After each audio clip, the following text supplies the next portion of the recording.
I was thinking I had to go into debt to go to business school to start a company. And this guy was like, oh yeah, I'm starting this accelerator. And I was like, what's that? And I remember like the world stopped. We raised $100 million. And I get to like wave my magic wand and sprinkle $1 to $2 million upon them. And I help them go build the dream. You were the first institutional investor in Laura Modi and Bobbie. What did you see in her that other investors missed? I think the thing that I've learned is that it's best to not listen to the VCs. It's best to listen to the founders. I didn't know formula from breast milk. I knew nothing about this. But she invited me to a feeding circle. And Laura was so smart because she showed me. What companies do you believe will win in this new era? What's interesting is right now, everyone is all talking about hardware again. But if your hardware is just a shortcut to Claude, is that really going to be good even if you are successful? You have decided to build your $100 million fund in public. I worked so hard to raise this $100 million fund. And I was so frustrated that people at whatever Fortune, the Wall Street Journals, nobody gave a shit. You invest $500,000 to $2 million into pre-seed companies. So walk us through what you're actually looking for at that early stage. So I think the first thing is we are looking more than anything for... I'm Ruffin, and this is Brydge Club, the girls' club of venture capital, bringing you into the rooms where deals actually happen. Today's guest is Kate McAndrew. She's the co-founder and GP of Baukunst, a $100 million venture capital fund where she invests $1 to $2 million into pre-seed companies building at the frontiers of technology and design. Kate was the first institutional investor into Bobbie, the organic infant formula company that has now surpassed over $100 million in revenue. In this episode, we cover everything from Kate's unconventional path into VC, how to create pitch decks that will actually get attention from investors, and what she looks for in investment opportunities. Hope you enjoyed this week's episode. This episode is brought to you by Vanta. If you're a founder or investor, you know startups move incredibly fast, and especially so in this era of AI. Startups in my portfolio are attracting enterprise customers much earlier in their life cycles. But these enterprise opportunities come with compliance requirements. So working with Vanta can literally make or break 6- and 7-figure deals. Vanta automates the painful parts of compliance like SOC 2, ISO 27001,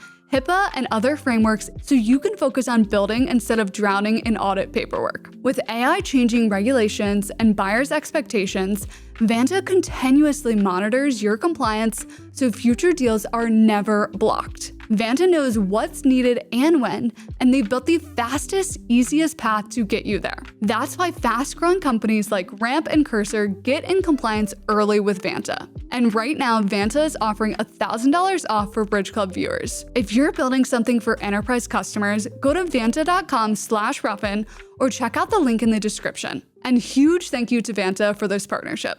Kate, so excited to have you back on the show. You were on my original show, back in the day when I filmed things virtually. We got to know through the internet and have now co-invested in companies together, hosted events together. So it's been really amazing getting to know you. But would love to start. You're the co-founder and general partner at a $100 million venture capital fund. Wow. How did you get to where you are today? Oh my gosh, I'm so happy to talk to you today. What a treat. Okay, how did I get to where I am today? I think that there is a way that I typically answer this where I could talk about the evolution of my career, or I'm an accidental venture capitalist, but I definitely didn't get into venture capital through the traditional means. I didn't do my MBA. I didn't do management consulting. I didn't go to Harvard or Stanford or study finance. But I think that that's about what I didn't do. And so I think the things that I did do that landed me where I am with this incredible career that I love, I kept trying to put myself in places where I could grow, where I was surrounded by the smartest people I could find, and then I didn't give up. I got my first opportunity to be an investor when I was volunteering at a Habitat for Humanity job site. Insane. And literally, I was thinking I had to go into debt to go to business school because I knew I wanted to start a company. And this guy was like, oh yeah, I'm starting this accelerator. And I was like, what's that? And he was like, oh, we find entrepreneurs and we invest money in them and then we help them start the companies. And I remember like just the world stopped and I was like, wait, I want to start a company. I don't have to go spend $100,000 on business school in order to have the knowledge to do that. And he was like, no, we help people with that. And I literally just was like, well, then I want to go figure out what that's about. And so, I kind of went into that. I did that for 2 years. And then I moved to San Francisco with no job, but I knew I wanted to be an investor at that point and kind of networked my way into it and started a very small fund. They were in Boston at the time, and I was the first person they hired in San Francisco. And the truth is, it was like just the most incredible opportunity because they saw the potential in me.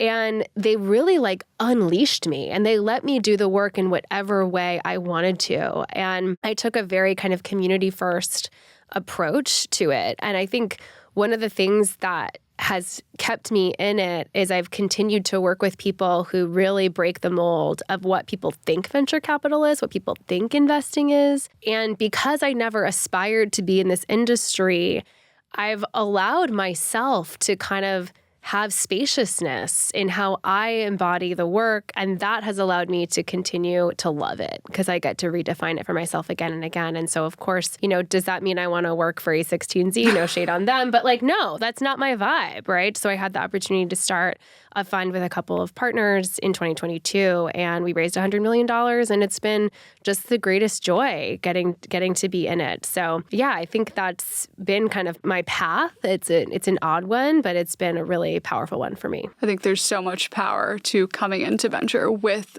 almost an outsider perspective and not doing that traditional like investment banking to working at Andreessen or whatnot. Because there's so much power in that. Okay, I stole this from your content. For our listeners who might not totally understand what venture capital is, how do you describe venture capital and what you do to your 5-year-old son? Oh my gosh, this is my favorite question I got from him. And the answer just kind of came out of my mouth. Like it wasn't premeditated. But I said, I am like a professional fairy godmother. I find someone who has this big dream, but they don't have the things that they need to fulfill that dream. And I go to them and I figure out, is this person a good person?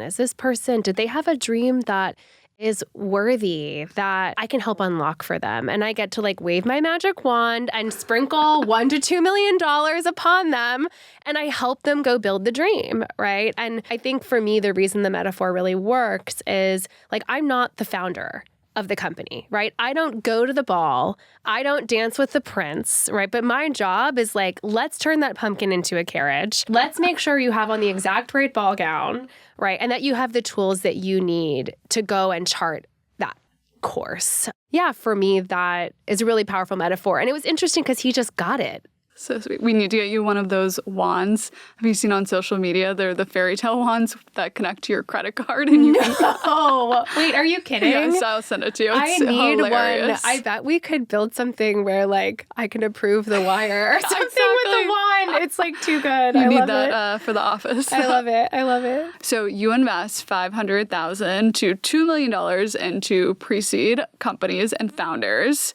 So walk us through what you're actually looking for in a business at that early stage. So I think the first thing is we are looking more than anything for a founder that stands heads and shoulders above every other exceptional person that we talk to. I think that we really do make very person-centered decisions. And we have to make sure that that person is not only exceptional, but we really look for founder market fit. So are they going on a journey? Are they setting off on a path that we think is going to lead to a big enduring business? And do we think that they have what it takes to do that? Do they have that ambition? There are so many great entrepreneurs that are not a fit for venture capital. Either the market's not big enough or that's not their ambition, and their ambition meaning to build $1 billion plus business. That's a really particular journey to go on. So we're looking for an exceptional person. We're looking for a founder market fit into the journey that they're going on. And we're looking for, it's kind of an unhinged attitude to say, yeah, I'm going to go do this for 10, 15 years and build a multi-billion-dollar company. So they have to have a little bit of that crazy, crazy sauce. I think you have to be a little crazy. You have to be a that. little crazy, right, to go and do it. And so I think one of the misconceptions that I hear from people when we say, oh, we're looking for founder market fit or we're looking for great founders is they think, well, I'm a great founder. This person's a great founder. And the truth is so many jobs are entrepreneurial and you can be a great founder in lots of different capacities. You can be a great founder of a daycare business. You can be a great founder of like a deodorant brand that you sell at your regional Whole Foods or just online, right? These are great founders, but they're not necessarily great venture-backed founders. And so we're really trying to drop to the essence of what do we mean when we talk about a founder in our context and how do we assess for that? And then how do we assess if this person is the right person, maybe top 10 in the world to build this company? Because if it's a good idea, it's going to be competitive, right? And you're going to have to execute for 10, 15 years in order to win. And so that's just a particular type of people judgment. Yeah. What are some types of businesses that might not be right for venture? It's really interesting because if you had asked me this question 10 years ago, my first answer would have been services businesses. Typically, services businesses were not good venture-backed companies because it's really hard to mark up human labor to make enough money to build something that scales, right? First of all, you have to find enough people, and then you're going to make only a thin margin on that. Today, that's getting flipped on its head because of AI. And services businesses are some of like the hottest businesses right now because people are looking for work that would have been done by a human that can now be done by a human and agents or software and agents. So I want to name that because it's interesting. Like the idea of what's venture backable right now might be different than 10 years ago, might be different than 10 years from now, right? What are some examples of like services businesses that you've seen in market recently? Yeah, there's a lot going on in the design space. So we do a lot in technology and design. We have a company called Motif that's in the architecture, engineering, and construction space, and they're building like AI native tools for architects and designers to design buildings, essentially. What's really interesting about that is there are businesses where you sell the tool and there are businesses where you sell the work. And right now, there's kind of this evolving opening paths in things like design or things like engineering, where you used to pay for software per seat and you would calculate the market opportunity based on how much could you get on a monthly basis for times how many engineers or how many designers are there in the country that do that kind of work. And that was your market size. But now you're starting to see software that can do the work of a person or a small team.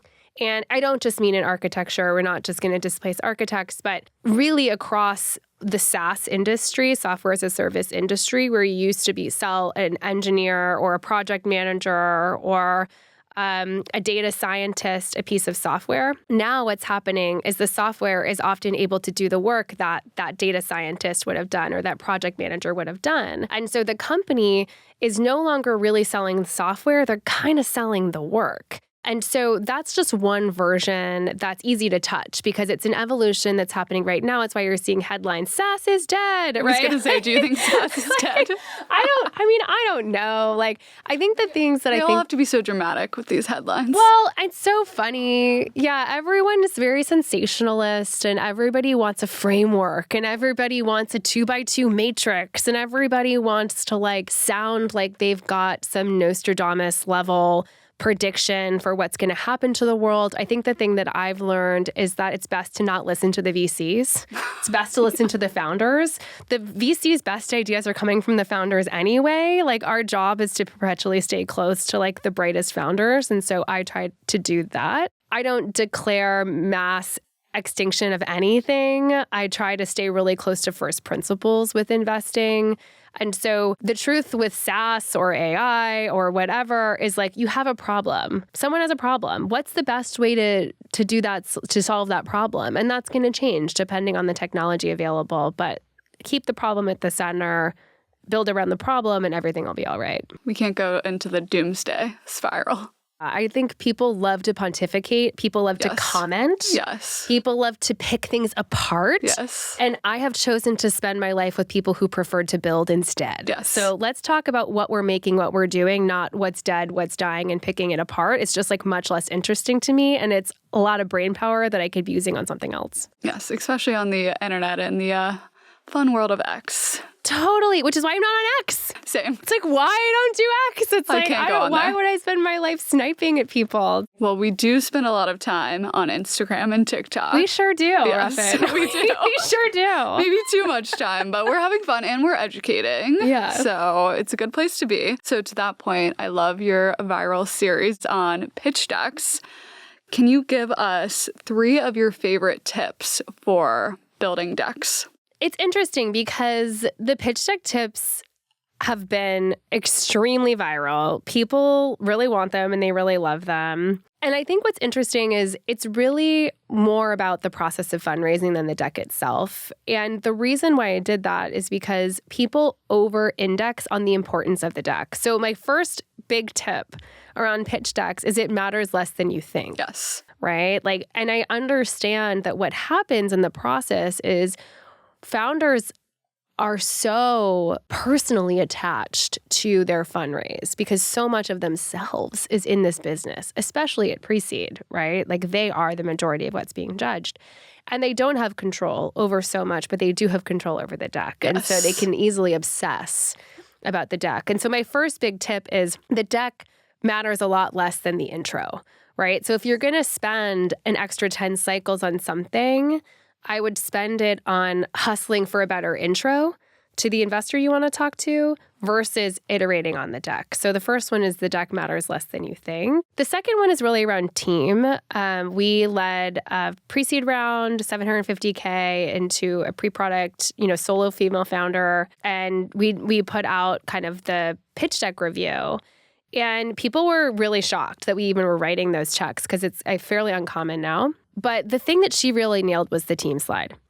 And I think that people spend a lot of time on the minutiae of the market slide and they forget that the number one thing that an investor is looking at pre-seed is the person. And so she did a great job of really positioning herself and why she was the best person to start this company and kind of giving the takeaways and taking up a whole slide, even though she's a solo founder, really taking up the whole slide around why she was, the best founder for this business. So especially if you're a solo founder and you're pre-seed, making sure that you have a good team slide. And then the third one that I'll say is sometimes you need a doc, not a deck.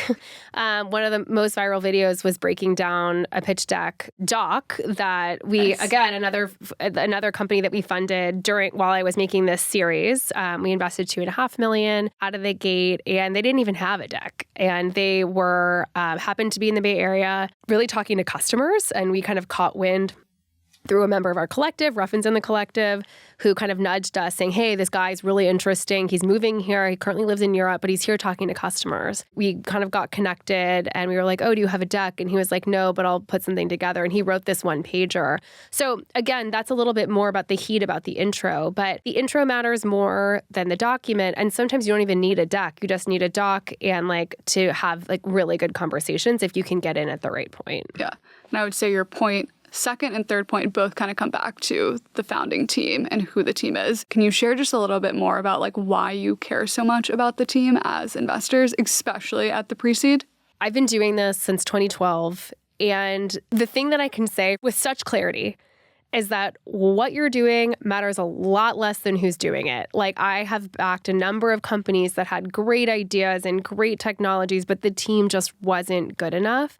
And those are so hard because you spend all of this time working together to build this thing, but they just can't recruit the top talent. They just can't raise the follow-on capital they need to raise. They just can't debug this piece or that piece. I think that I would take a mediocre business opportunity with an excellent team over a great business opportunity and a mediocre team every time because the excellent team is going to iterate and find the nugget of gold, right? And that's a little different than there are some people out there, I'd say South Park Commons, where they just focus on the person. They're trying to find the kind of mid-career professionals doing whatever. Like, they don't know what they're going to do. That we're not interested in that. We're much more laser focused on the founder market fit. So we're looking for an exceptional person and an opportunity where they have an outsized ability to win. But I think that you really do need both. But I think I've seen so many things just die on the vine or become what we call the walking dead, where like they're businesses, but they're not really going anywhere when the team just isn't really able to execute. Yeah. So to that point, you were the first institutional investor in Laura Modi and Bobbie. So what did you see in her that other investors missed? You know, I don't know how other investors could have missed this, because to me, it was very obvious that Laura was special. And I think that one of the things that is true about me, and this kind of goes back to my background, is I don't really care what other people in venture think about me. Which is a lot of what makes you a very good investor. Yeah, like I just don't care if they think my deals are good or not. I don't care. Like I don't care. I really care about what people are building and what they're bringing into the world and how much they care about it. I really care about that. And Laura, from the beginning, and this has continued to be her superpower, she just did a genius job at bringing me into the world that I needed to understand in order to get why Bobbie was an inevitability. I didn't have kids at the time, right? I was in my, late 20s, early 30s, didn't have kids. I didn't know formula from breast milk. I knew nothing about this. But she invited me to a feeding circle at her house. And it was a feeding circle with a bunch of executive moms who had, jobs like mine. And they were sharing vulnerably in her living room about their feeding journeys. And Laura was so smart because in that feeding circle, she showed me that she knew how to build community. She showed me that there was a problem that went straight to the gut. And if we could build a brand that could create trust in that moment, that we would really have people. So she didn't tell me that. She showed it to me. She invited me into it. And then I think the other thing is she just nailed the economics, right? It was like she made me feel the problem. She made me feel why it mattered in a way that I intuitively couldn't because I hadn't experienced it myself through these other women. And then, when we went through the deck, it was like so well researched, so deep on CACs and LTVs and in the unit economics and the market dynamics. I think for me, I'd also done a lot of hardware. So the fact that it was FDA approved formula with really complex manufacturing and supply chains, I was like, that's great news. Yep. A lot of CPG investors didn't want to touch that. Totally. But for me, I loved complexity in manufacturing and supply chain. I was really used to that. So I was like, we can do this and it's going to be a moat. Why do you see that as an advantage? Oh, so I love complexity.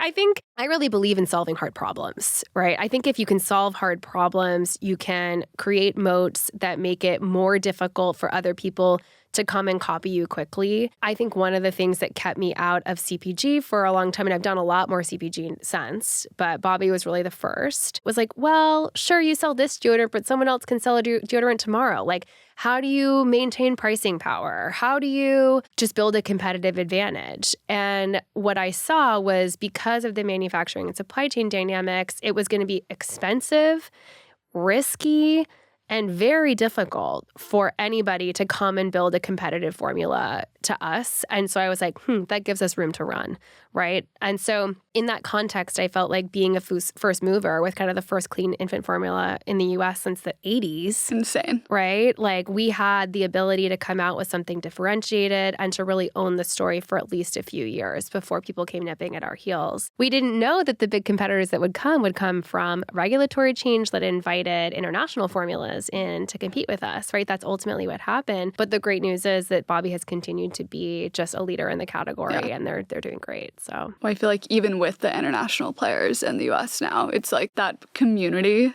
that Laura has created with Bobbie is truly insane. Like people just want to be part of it. And it's incredible. The other thing too is like now, like I'm very close with their whole executive team and like Laura is amazing.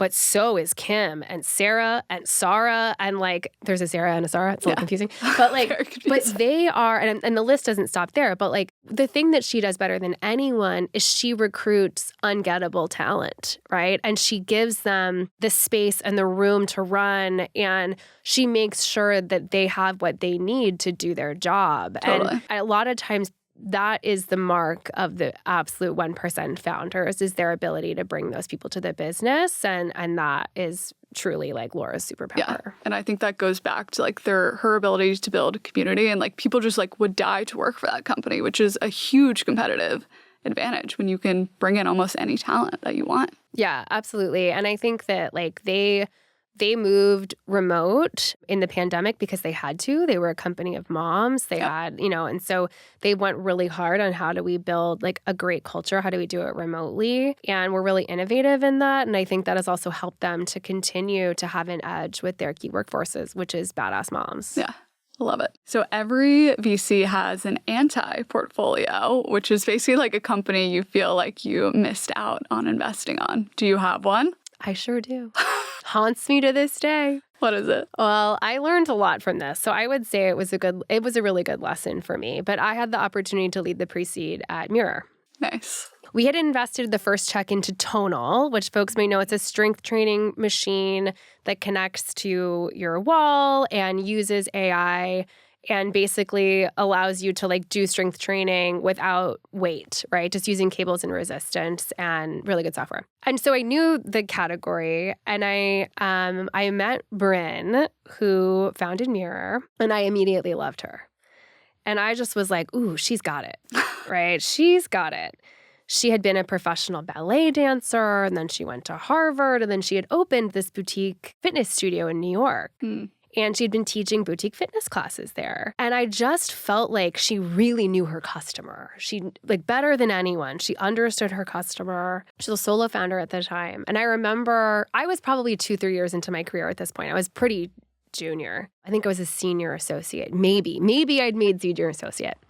But I remember going into the partner meeting and being like, I think this is really interesting. It's got a lot of like tonal, like, aspects to it. It's like installed in the wall. You've got recurring revenue through the software. I love this founder. And I got pushback that there was no CTO. We did a call. She didn't really understand the technology. And I was kind of like, okay, and ultimately I was like, okay, like, I guess we can pass. But it like ate at me all year.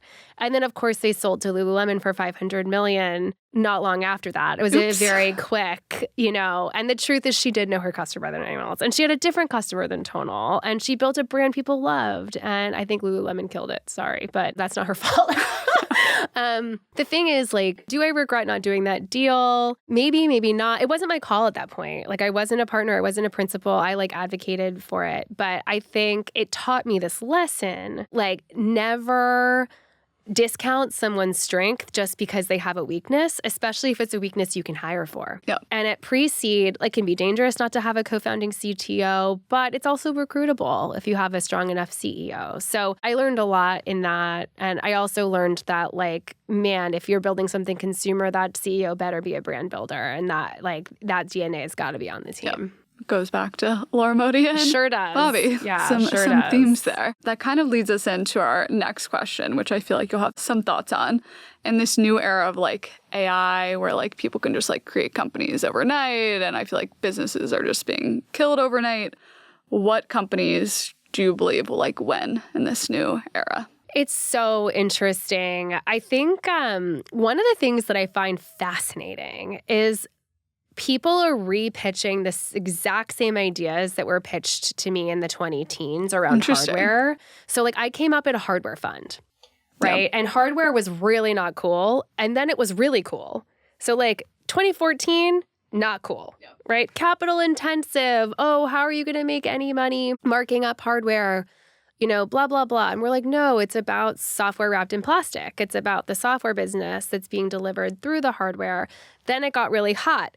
Kickstarter becomes big, and everyone has this vision of like, oh, we're going to have this universe of devices that operate around the phone. Startups are going to make them, and it didn't work. Like, really what happened was the major FANG companies won that, right? You had Google Home, you had Amazon tablets, you had, Ring got acquired, but everything either got absorbed into and killed by the big platforms, or if they just built like really rockstar hardware teams and they had an F ton of money to throw at those problems. And so the startups didn't win. So what's interesting is right now, everyone is all talking about hardware again. Hardware is really hot again. And I'm seeing this proliferation of pitches around kind of consumer peripherals and hardware devices. Yep. And I haven't decided if now is the time or not. I'm actually like doing a lot of work around that right now. And I'm trying to decide, is the shift in AI the time for the disaggregation of the phone into a universe of software-enabled devices? If that's true, then who's going to win? Is it going to be a startup or is it going to be IO at OpenAI or Claude? And so I'm kind of in this thesis development right now where I'm trying to think through that, not just what will happen, but where can startups play most effectively. So I'm spending a lot of time on that right now. Oh, I was going to say, I've seen some like rings and like a necklace and market. Anyways, we could go down a whole rabbit hole. Well, so just to say a little bit more about it, like, I think it's an exciting time to be experimenting, right? The thing about hardware, and one of the reasons that people are interested in hardware right now, is classically hardware is hard. Yes. That's true, right? Yes. It is difficult to make good hardware. And we also have a very high bar for what good enough is because we've been trained by the Apples of the world. And so to make something that's really compelling is difficult. With the like reductions in barriers to building software, people are interested in things that have like bigger moats and have lasting power, right? But I think the thing that we know for sure is that, making 30% gross margin on a hardware device is a really hard business. So if you actually don't own the software stack, like if your hardware is just a shortcut to Claude, is that really going to be good even if you are successful and sell a million units, So I know there's a lot of questions in that, not answers, but it's an area that I'm exploring. Okay, so you have decided to build your $100 million fund in public. So you create a ton of content on Instagram, TikTok, LinkedIn, all the channels. If you don't already follow Kate, make sure to go check her out on there. But why do you think storytelling is so important as a VC and also as a founder in 2026? The truth is, I didn't start the channels to build in public. It is what's happening. It's not, but it wasn't wait, then what was the goal? What was the goal? Well, the goal, honestly, Ruffin, like what happened was... Because we obviously met, like when you were first getting on TikTok. Yes, but it's actually a story that comes from failure, and anger. Failure and anger. So I worked so hard to raise this $100 million fund. And I mean, that is no easy feat. So understandably insane. It was hard. And it had been a dream of mine for so long. And I was like, oh my God, I cannot wait to get this story out there. So we started reaching out to reporters to try and get PR coverage. And, we hired a PR person and paid her for a year. Oh, and those people are not cheap. We got nothing. Yes. Like literally. I think that's like maybe the biggest scam out there. 0% no shade to coverage. Anyone working at PR. No, shade. I'm sorry, it's crazy. It's crazy. So, anyway, I don't need to go into the minutia of how to hire well for PR. Clearly we didn't. We thought we did. But the reason I started making content is I was just like, well, if these people won't platform me, I'm going to platform myself. And that's really what it came from. And it was a little bit like I had spent at my previous fund, I worked really closely with one of the GPs to help write a lot of our content and really uplift him. And I saw how powerful it was for our deal flow. We started this new fund. We named it Baukunst, which no one can pronounce or say. I'm sorry, I still can't pronounce it. Yeah, it's fine. It means the art of building. It is beautiful and stands out. It's a beautiful name. It does stand out. But also it's like, okay, I've started this fund. I've named it something people can't say. And I need deal flow. I want people, not only do I need people to know who I am, I had this desire to want to be seen. I had this feeling like, oh, I'm stepping into this era where I am the GP. I've worked for a decade, at least, that's just talking about my career in venture, not even things I did before, but I worked so hard to get here. And I was so frustrated that basically people at whatever, Fortune, the Wall Street Journals, nobody gave a shit. And then I realized that nobody gave a shit. And Now they do. Yeah, now they do. But I was like, okay, well, I'm going to go direct. You know, when I was coming up in the 20-teens, like the guys that wrote blogs, like they kind of rode the wave of Medium. And they built brands that punched above their weight compared to other funds. And so I had seen how powerful that could be for deal flow, for follow-on relationships, for LP relationships. And I was like, okay, I need to do the same thing. If I'm not going to get this press coverage, I'm going to have to do it myself. And so I was like, well, what platforms are on the rise right now? Short form video. And while VCs like to pretend like they're all like early adopters, they're incredibly slow when it comes to anything marketing. They all thought it was a joke 3 years ago. Totally. I was laughed out of rooms for VC interviews, genuinely. And I think it's honestly, my other thing is I think it's totally the patriarchy. Yeah. Because like short form video, Instagram, this is places where women have built their businesses, not Twitter and blogging. It's like, oh, Twitter, that is real masculine work. You're like, with those short form videos, oh, those silly ladies with their blazers and their lipstick, you know, like, and of course now like serious influencers and they're making $60,000 for a short form video post. And now I'm just like, get out of my face, dudes. Like, and now of course they're all making video and they're mostly very boring. But like, so I think they're all trying to get on the train. Yeah, and I'm like, fine, cool. Like, there's a lot. Like, I don't need to like knock people out. You know, it's all good. Like, there's enough pie out here. Yes, there is. Plenty of pie. But like, I think for me, it wasn't really about building in public, but it did come from this desire to be like, hey, this is actually my time. And I'm the main character. And I deserve to like get out there and give it my best shot. And like for people to know my story. So I, started on TikTok because I thought that nobody was there. And it was just like step by step. And now the platform's been really powerful for us. So. Yeah. I know you've definitely like sourced investment opportunities through TikTok and content. I'm sure you got a ton of inbound. Have you gotten an LP check through that or? Okay. So this is like, okay, Ruffin, this is, I gotta know. I'm leaning in because you will not believe. So people do not think that LPs are on TikTok. They're everywhere. Everyone's on the internet. Because they're just people. Yes. They're just people. So like one of my dream LPs didn't get them for fun too, but I'm going to get them for fun three. Yeah, you're just going to keep showing up on their For You page. Literally, I first got introduced to a man who worked at that fund. And someone was like, oh no, you have to talk to this other woman. She's like the rising star. And I was like, okay. So I like reach out and I'm like, da-da-da. And she emails me back. She's like, oh my God, I've been following your content.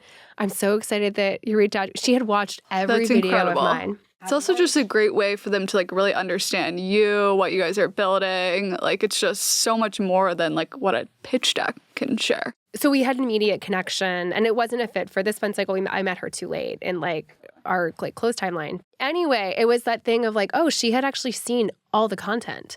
And so I think the first I did it like, oh, I need to source deals.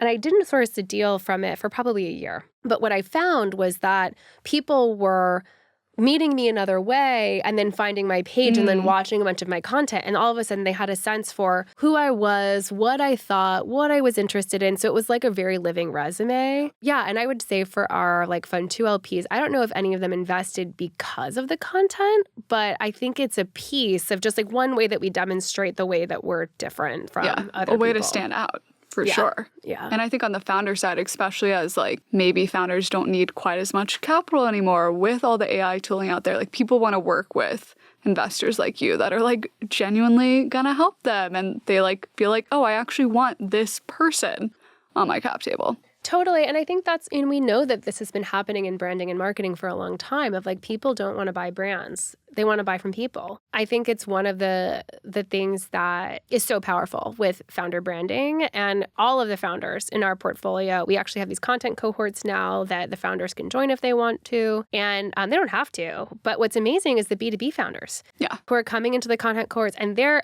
focused on LinkedIn. There's huge opportunity there. Oh my God. Crazy. They're finding so many customers, right? And follow-on investors are reaching out to them because of this. Yeah, it's also a fundraising.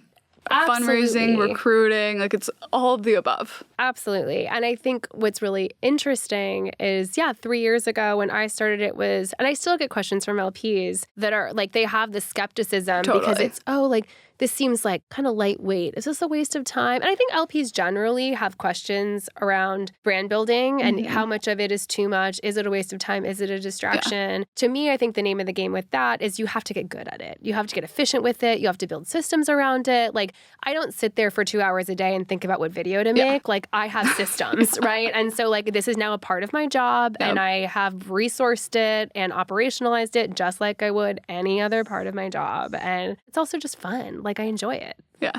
Well, it looks like you're having fun, and I've loved seeing you flourish. What AI tools do you think every founder should be using, and what's your day-to-day stack? Oh, man. Okay. So I think you should use the AI tools that work for you, first and foremost. And I think it really depends. I have been, admittedly, I will admit, I have been on OpenAI. We're on record here. I have been on OpenAI. Okay. I'm moving over to Claude.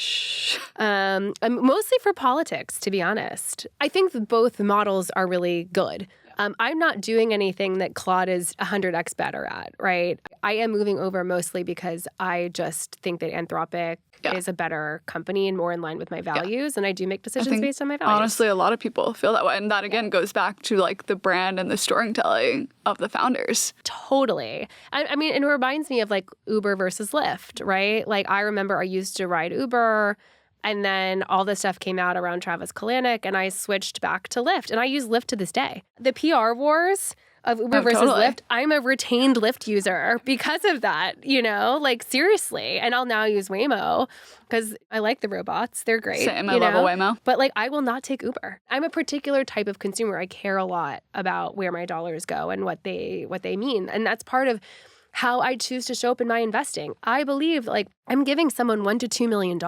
Yep. Like, I better believe that that person is going to do their absolute best to, of course, make money, but to do it in a way that is net positive for the world, is going to think about the potential implications of their technology. Like, that matters to me, especially as a mom. And with AI, it's like, it's never been more important to really think about that. That's why we need more ethical investors in the space that care and think about these things. We do. Yes. The entire economy is getting remade with these tools. There is plenty of pie to be had. Anyway, I'm moving off of OpenAI and onto Claude. I use Descript a lot. That's another thing. I mean, just because a lot of my workflows is, video editing, really just transcripts and taking notes and stuff. But I also still really use humans. Like, I have a human assistant who I love, and she is in my inbox.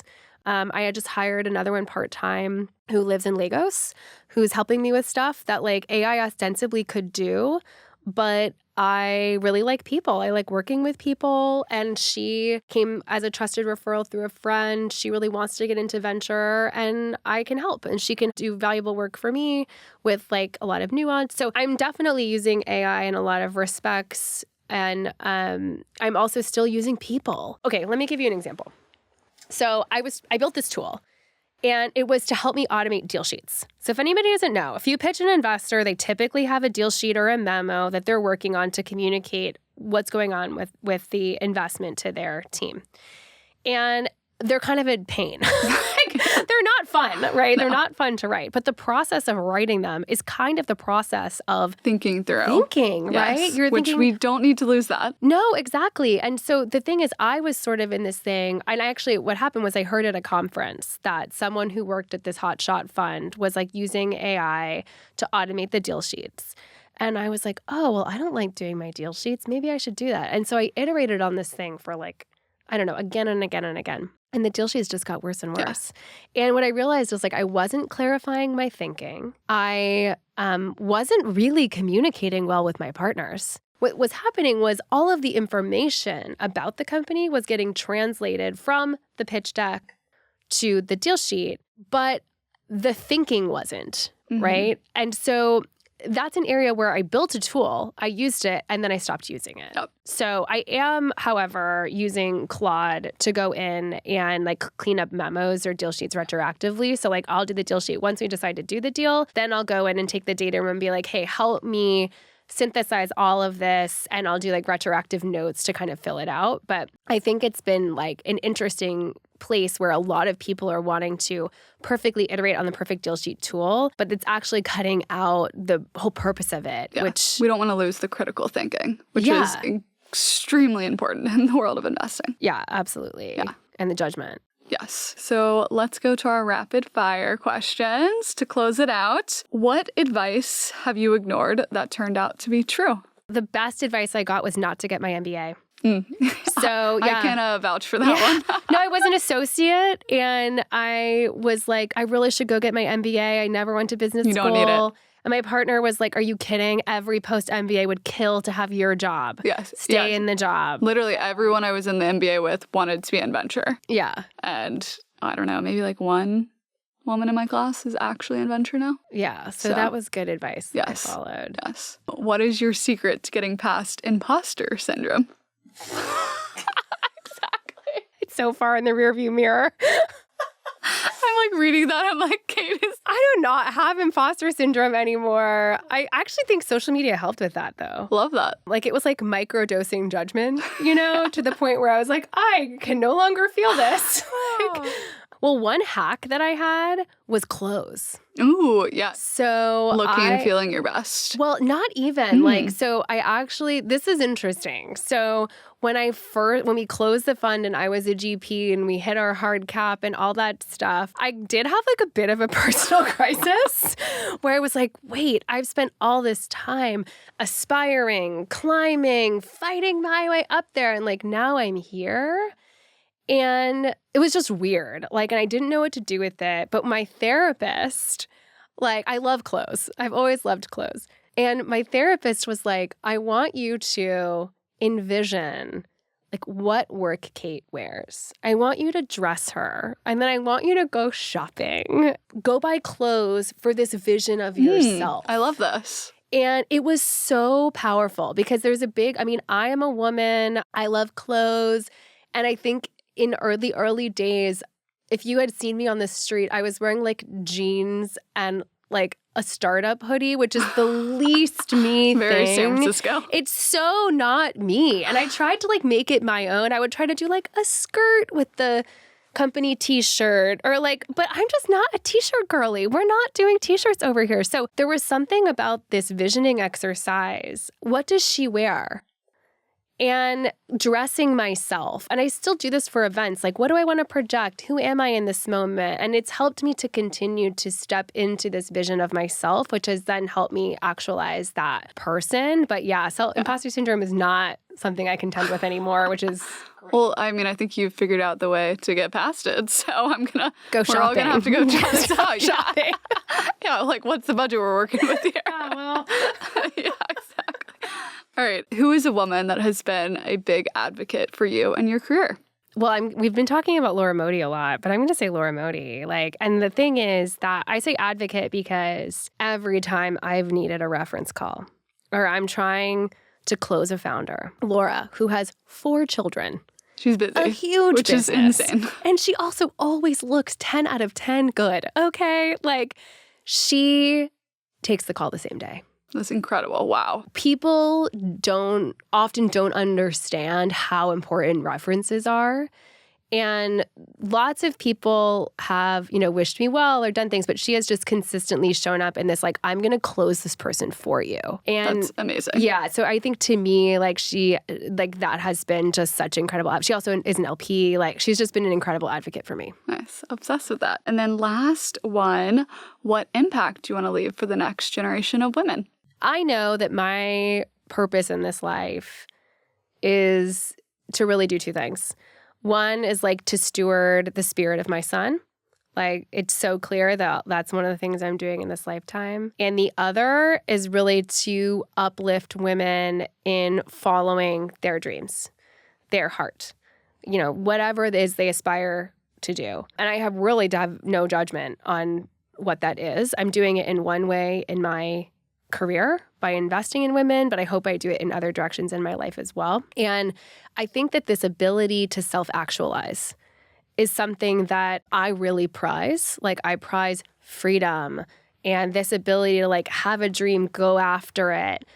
Capital is one thing that stands in the way for a lot of women. And so I hope that at the end of this life, I am leaving a trail of women who I've helped to self-actualize, and that in their own self-actualization, they will be the stone in the pond with the ripples that will help other women do it. And I hope that I can be like a vision of women who get to embody their work in a way that is true for them, right? That they don't feel like they have to pretend to be like a man to be successful, or pretend to be a different version of themselves in order to look like what success is supposed to look like. Like, I hope in embodying myself fully in my work, that unleashes other people not to look like me, but to be more like themselves. Because I think that is just a path for so much joy and hopefully, authenticity in the world. I love that. And I've been very inspired by all you do. Well, Kate, thank you so much for coming on the show. Where can everyone find you and Baukunst? Ugh, Ruffin, it was so fun. So much fun. We could do a few more hours of this, I'm sure. You can find me on Instagram and TikTok and LinkedIn and soon Substack. Oh, nice. We're going to be launching a Substack, Can't wait. Which is fun. And Baukunst is baukunst.co. We're also on all those places. So reach out. I read all the DMs. I'm in the comments. It's me. So if you're chatting, if you're DMing with me, it is actually me. And reach out to me there. Amazing. Thank you.